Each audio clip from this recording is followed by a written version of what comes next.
চালকরা যেমন বিরতিহীনভাবে গাড়ি চালায় তেমনিভাবে ওই গাড়িটি কিন্তু বিরতিহীনভাবে চলে, কারণ বেশি টাকা আয়ের জন্য পরিবহন মালিক যেমন চাপ দেয় তেমনি চালকও উৎসাহিত হয়ে গাড়ি চালায় এবং অতিরিক্ত যাত্রী বহনের কারণে এবং সড়কের বেহাল দশার কারণেও কিন্তু সড়ক দুর্ঘটনা করে।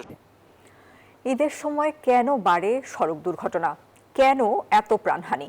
বিশেষজ্ঞরা বলছেন এই সময়ে সড়কে চাপ বাড়ে যানবাহনের। এছাড়া ফিটনেসবিহীন গাড়ি আর অদক্ষ চালকরা রাস্তায় নামে ঈদ ঘিরে। এর পাশাপাশি রয়েছে দ্রুত গন্তব্যে পৌঁছার প্রবণতাও।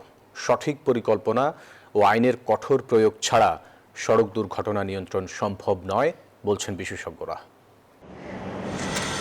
ঈদের আনন্দকে ম্লান করে দেয় বিষাদের সড়ক দুর্ঘটনা। আহত আর নিহত পরিবারের আর্তনাদ, হাহাকারে ভারী হয়ে ওঠে চারপাশ। আনন্দের বদলে বেদনা হয়ে ওঠে ক্ষতিগ্রস্ত পরিবারের নির্মম পরিণতি।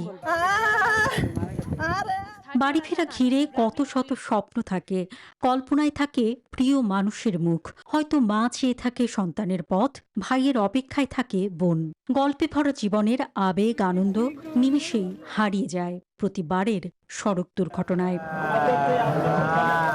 প্রায় প্রতিদিনই সড়ক মহাসড়কে প্রাণ যায় অনেক মানুষের, কিন্তু ঈদ যাত্রায় সেই সংখ্যা বাড়ে আরো কয়েক গুণ। প্রশ্ন হচ্ছে, ঈদে আসলেই কেন বেড়ে যায় দুর্ঘটনা? সামগ্রিক সড়ক ব্যবস্থাপনা নাকি ত্রুটি আছে অন্য কোথাও?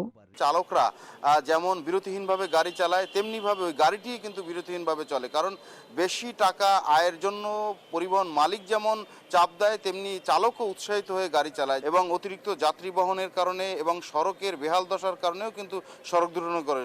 দেশের প্রায় সব সড়ক মহাসড়ক এখন ইজি বাইকের দখলে। মোটরসাইকেলও চলে বেপরোয়া গতিতে। ঈদে নামে অদক্ষ চালক আর ফিটনেসবিহীন গাড়ি। মরার উপর খাড়ার ঘাঁ হয়ে দেখে